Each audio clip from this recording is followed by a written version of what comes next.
అందరికీ నమస్కారం. ఈరోజు మనం వృశ్చిక రాశి వారి గురించి తెలుసుకుందామండి. వృశ్చిక రాశి వారికి జూలై 6వ తేదీన అనగా ఆదివారం నాడు వీరి జాతక ఫలితాలు ఏ విధంగా ఉండబోతున్నాయనేది తెలుసుకుందాం. వృశ్చిక రాశి వారు కొత్తగా మన ఛానల్ కనుక చూస్తున్నట్లయితే ఛానల్ను సబ్స్క్రైబ్ చేసుకొని వీడియో మీకు నచ్చితే లైక్ చేసి సపోర్ట్ చేయండి. మరి వృశ్చిక రాశి వారి జాతక ఫలితాల గురించి తెలుసుకోబోయే ముందుగా చాలామందికి ఎన్నో సమస్యలు ఇబ్బందులు ఎదురవుతూ ఉంటాయండి. అంటే ఒక్కొక్కరికి ఒక్కొక్క సమస్య ఉంటుంది. ప్రేమ, పెళ్లి, సంతానం, వ్యాపారం, భార్యాభర్తల మధ్య గొడవలు, కోర్టు సమస్యలు, ఇలా మీకేదైనా సమస్య ఉంటే శ్రీ రేణుకా ఎల్లమ్మ తల్లి జ్యోతిష్యాలయం గురువుగారు కుమారస్వామి గారు మీకు ఉన్న చోటనే ఫోన్ ద్వారా సరైనటువంటి మంచి పరిష్కార మార్గాన్ని తెలియజేస్తారు. 9381918252 సంప్రదించవలసినటువంటి ఫోన్ నెంబర్. ఇక ఇప్పుడు అలాగే రేపటి రోజున మీరు చేసుకోవాల్సినటువంటి చిన్న చిన్న పరిహారాలు కొన్ని ఉన్నాయి. అవి చేసుకోవడం వల్ల ముందు రోజుల్లో మీ జీవితం అనేది మీ కెరీర్ పరంగా కావచ్చు, విద్య, ఉద్యోగం, వ్యాపారం, కుటుంబం, ఆరోగ్యం, ఆర్థిక స్థితి లాంటి అంశాలలో మంచిగా మీకు మెరుగైనటువంటి జీవితం అయితే కనిపిస్తుంది. మరింతకీ వీరి జీవితంలో ఎటువంటి పరిస్థితులు అనేవి రేపటి రోజున మీరు ఎదుర్కోబోతున్నారు, అలాగే మీకు సంబంధించినటువంటి పూర్తి అంశాల గురించి, ఆసక్తికరమైనటువంటి మరెన్నో విషయాల గురించి ఈరోజు మనం పూర్తిగా తెలుసుకుందాం. వీడియోని ఎక్కడ కూడా స్కిప్ చేయకుండా చివరి వరకు చూడండి. అప్పుడే మీకైతే పూర్తిగా అర్థమవుతుంది. ముందుగా ఈ రాశివారి యొక్క గుణగణాలు, మనస్తత్వం విషయానికి వస్తే ఈ రాశివారు చాలా మంచి మనస్తత్వాన్ని కలిగి ఉంటారు. అంతేకాకుండా వీరికి స్వతంత్రంగా ఆలోచించి తీసుకునేటటువంటి నిర్ణయాలపై ఎంతో విశ్వాసం ఉంటుందన్నమాట. అంటే ఎవరైనా సలహాలు ఇస్తే తీసుకోవడం కంటే కూడా వీరి యొక్క సొంత ఆలోచనల మీద ఏదైనా ఒక పని కానీ లేదంటే ఒక ప్లాన్ వేస్తారంటే వీరి యొక్క స్వతహాగా ఆలోచన చేసినటువంటి నిర్ణయాలు చాలా చక్కగా అవి వీరికి మంచి లాభాన్ని తెచ్చిపెట్టేలా ఉంటాయన్నమాట. అంతేకాకుండా వీరికి ఎదుటి వాళ్ళ యొక్క మనస్తత్వం, అలాగే వారి యొక్క మాట తీరు, ఇవన్నీ కూడా అబ్జర్వ్ చేస్తారు. అలాగే వారి ముఖాన్ని, అంటే వారి ముఖ కవలికలను బట్టి వారి వ్యక్తిత్వం ఏమిటి, వారు ఏమి ఆశించి నా దగ్గరకు వచ్చారు, దేనివల్ల నాతో మాట్లాడదలుచుకుంటున్నారు, ఇటువంటివన్నీ కూడా ఫేస్ రీడింగ్ అని చెప్పి అంటారు కదా, అలా ఎదుటి వ్యక్తుల యొక్క ముఖ కవలికలను బట్టి వీరికి అర్థమైపోతుంది ఆటోమేటిక్గా. అలాగే ఈ రాశివారు సహజంగానే సాహసోపేతంగా ఉంటారండి. అలాగే చక్కగా ఏదైనా ఏ సమస్య వచ్చినా కూడా స్వీకరించడానికి తల ఉంచుతారు. కొంతమంది ఏంటంటే అయ్యో ఈ సమస్య వస్తుందని చెప్పి పారిపోతారు. కానీ వీరేంటంటే ఏ సవాళ్ళనైనా కానీ ఎటువంటి సమస్య అయినా కానీ స్వీకరించడానికి తల వంచుతారు. అంటే మనకొక్కడికే కాదు కదా భగవంతుడు కష్టాలు ఇచ్చింది, నాలాంటి వాళ్ళు ఎంతమంది ఉన్నారో ఈ లోకంలో, కాబట్టి నాకు ఈ కష్టం వచ్చిందంటే భగవంతుడు ఏదో ఒకటి ఉద్దేశించే నాకు ఈ కష్టాన్ని వేసుంటాడు. కానీ అనవసరంగా నన్ను ఏది కూడా బాధ పెట్టేటటువంటి పరిస్థితి భగవంతుడు నాకు కల్పించరని చెప్పి భగవంతుడిని పరిపూర్ణంగా విశ్వసిస్తారు. అలాగే ఆధ్యాత్మిక పరంగా వీరికి మంచి పట్టు ఉంటుంది. అంటే దైవానికి సంబంధించినటువంటి విషయాలను తెలుసుకోవాలనేటటువంటి తపన వీరిలో ఎక్కువగా ఉంటుంది. కాబట్టి సమస్యలను అధిగమించేటటువంటి శక్తి కూడా ఈ రాశి వారికి చాలా ఎక్కువగా ఉంటుందన్నమాట. అలాగే సమయానుకూలంగా నడుచుకునేటటువంటి మంచి మేధావులనే చెప్పుకోవాలి. అయితే వీరికి చాలామందికి ఏంటంటే ఈ రాశి వారిలో ఉన్న వాళ్ళకు ఒక అలవాటు ఉంటుందండి. తమ జీవితంలో ఏమైనా కష్టాలు, సమస్యలు వస్తే ముందుగా ఏం చేస్తారంటే శని భగవానుడిని కొంతమంది నిందిస్తూ ఉంటారు. అపజయాలు వస్తే, ఆటంకాలు వస్తే శని భగవానుడిని నిందిస్తూ ఉంటారు. ఆర్థిక ఇబ్బందులు, జీవితంలో ఇటువంటి సమస్యలు, ఒడిదుడుకులు వచ్చినా కూడా దీనంతటికీ కారణం శని భగవానుడే అని చెప్పి చాలామంది చాలా రకాలుగా ఆ స్వామిని నిందించేటటువంటి అలవాటు ఈ రాశి వారిలో ఉంది.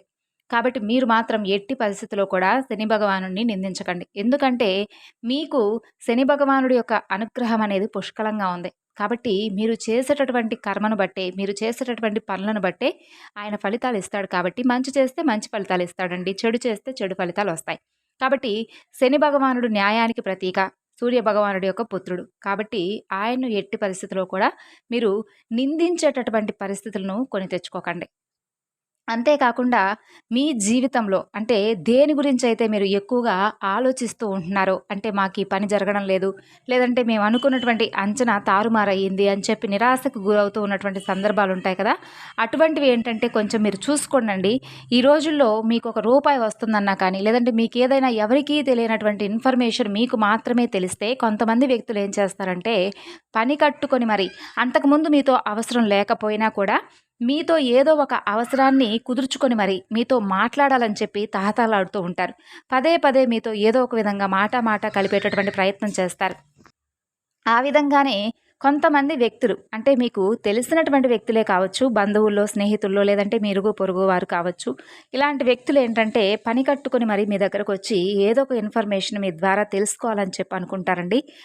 కాబట్టి అటువంటి వ్యక్తులను కొంచెం జాగ్రత్తగా మీతో ఏం మాట్లాడదలుచుకున్నారు వారు, ఏ విషయం గురించి వారు మిమ్మల్ని అడగదలుచుకున్నారు అనేటటువంటి విషయాలను కొంచెం ఆచితూచి అడుగు వేసి వారితో మాట్లాడటం మంచిది.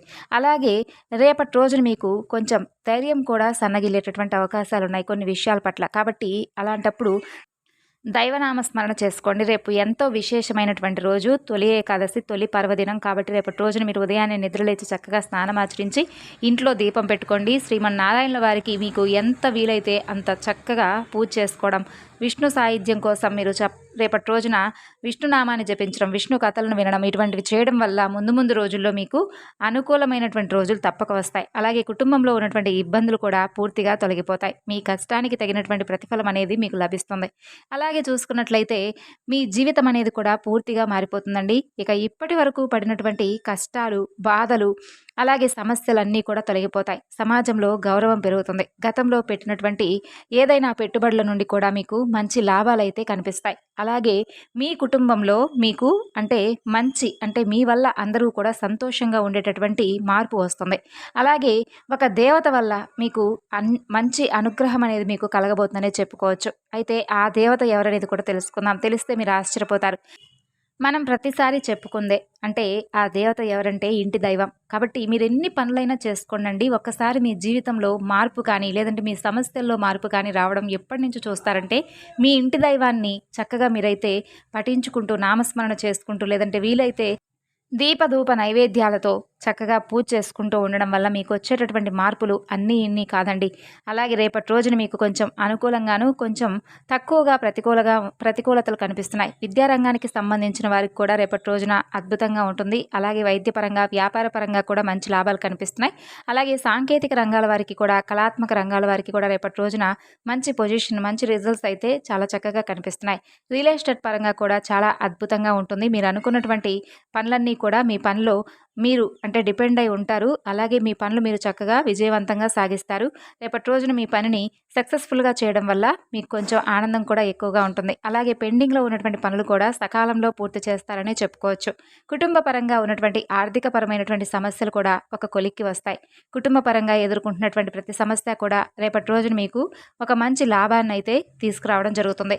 మీరు రిలాక్స్ అవ్వడానికి అది బాగా ఉపయోగపడుతుంది. అలాగే మీలో ఉన్నటువంటి ఒత్తిడిని అధికంగా ఎక్కువగా పెంచుకునేందుకు ఆలోచనలు మిమ్మల్ని కృంగతీసేలా ఉంటున్నాయి. కాబట్టి మిమ్మల్ని పాడు చేసేటటువంటి ఆ ఆలోచనలు ఏవైతే ఉన్నాయో వాటిని పక్కన పెట్టి మనసును కొంచెం నిర్మలంగా, ప్రశాంతంగా ఉంచుకునేందుకు రేపటి రోజున ఎక్కువసేపు దైవారాధనలో గడపండి. దైవనామస్మరణ చేసుకోవడం వల్ల, ఇష్టదైవ నామస్మరణ చేసుకోవడం వల్ల మీకు అన్ని విధాలుగా కూడా చక్కగా మంచి అవకాశాలు వస్తాయి. కాబట్టి ఎక్కువగా ఏ పనైనా కానివ్వండి, అది జరుగుతుందా జరగదా అనేటటువంటి ఆలోచనలు మానుకొని మీ పని మీరు ధర్మబద్ధంగా చేసుకోవడం వల్ల ముందు ముందు రోజుల్లో మీకు చక్కగా అన్నీ కూడా అనుకూలంగా ఉంటుంది. ఎక్కువగా నిరాశకు గురవుతూ ఉండకండి. దానివల్ల మీకు ఆరోగ్యం పాడయ్యేటటువంటి అవకాశాలు కనిపిస్తున్నాయి. అలాగే మన ధ్యాస అంతా కూడా, మన ఆలోచనలే అన్నీ కూడా పూర్తిగా మారిపోయేలా చేస్తాయి. కాబట్టి మనం ఎంత కంట్రోల్గా ఆలోచనలు అనేవి పక్కన పెట్టుకోవాలి. మనశ్శాంతి అనేది ఎప్పుడైతే ఎక్కువగా ఉంటుందో ఆ పనిని మనం ఇంకాస్త ఎక్కువగా ఇంట్రెస్ట్గా చేసుకుంటాం. కాబట్టి ఆ పని ఎందుకు అవ్వదా, ఎందుకు జరగదా అని చెప్పి ఎక్కువగా అనవసరంగా టెన్షన్స్కి గురవకండి. ఏదైనా కానీ మన పని మనం ధర్మబద్ధంగా చేస్తాం, మిగతా రిజల్ట్ అంతా కూడా భగవంతుడికి వదిలేస్తాం అన్నట్లుగా ఉండండి. కొంచెం ఆలస్యమైనా కానీ మంచి గమ్యానికి మీరు చేరుకునేలా భగవంతుడి అనుగ్రహం మీపై ఉంటుంది. ఏ కష్టం కూడా ఈ భూమి మీద శాశ్వతంగా ఉండిపోదు. అలాగే మనం చేసినటువంటి పని ఏది కూడా వృధాగా పోదు. ఏదో ఒక విధంగా ప్రతిఫలం అనేది మనకు తప్పకుండా భగవంతుడు ఇస్తాడు. అంతే విధంగా ఏదైనా కానీ చెడు చేస్తే చెడు ఇస్తాడు, మంచి చేస్తే మంచి ఇస్తాడు. ఎందుకంటే పూర్వజన్మ ఫలాలు పాప పుణ్యాలు ఇటువంటివన్నీ కూడా మనం ఈ జన్మలో అనుభవించేటటువంటి కొన్ని పనులు అన్నమాట. కాబట్టి మనం ఇప్పుడు అంతా మారిపోయిందండి. ఈ జన్మలో అనుభవించేటటువంటి పాపపుణ్యాలు కూడా మనం ఈ జన్మలోనే అనుభవిస్తూ ఉన్నాం. చాలా వరకు చూసుకున్నట్లయితే ఏ కష్టానికి మనం ఒకరి కష్టం తలపెడితే ఆ కష్టం మనకి ఏదో ఒక విధంగా ఆటోమేటిక్గా ఎదురుపడటం, లేదంటే మంచి చేస్తే మంచి జరగడం, ఇటువంటివన్నీ కూడా రేపటి రోజున మీరుగా చేసుకునేటటువంటి పనులపై ఆధారపడి ఉంటుంది. కాబట్టి ఏదో ఒక సందర్భంలో మనకు ఏదో ఒకరి ద్వారా సహాయం అనేది తప్పక అందించేలా భగవంతుడు చేస్తాడు. కాబట్టి మనవంతుగా మనం మంచి పనులు చేయడానికి ప్రయత్నిద్దాం.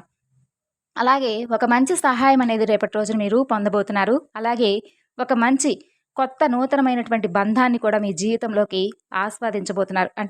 ఒక మంచి బంధాన్ని స్వాగతించబోతున్నారనమాట. అది స్నేహమైనా కావచ్చు, ప్రేమైనా కావచ్చు, ఇలా ఏదైనా కానీ ఒక కొత్త బంధం అనేది మీ జీవితంలోకి అడుగు పెట్టబోతుంది. మరి ఈ విధంగా అయితే రేపటి రోజున మీ జీవితంలో ఈ విధమైనటువంటి అంటే కొన్ని అనుకూలతలు, కొన్ని ప్రతికూలతలు కనిపిస్తున్నాయి. మరి తెలుసుకున్నారు కదండి రేపటి రోజున మీ జీవితంలో ఏం జరుగుతుందని.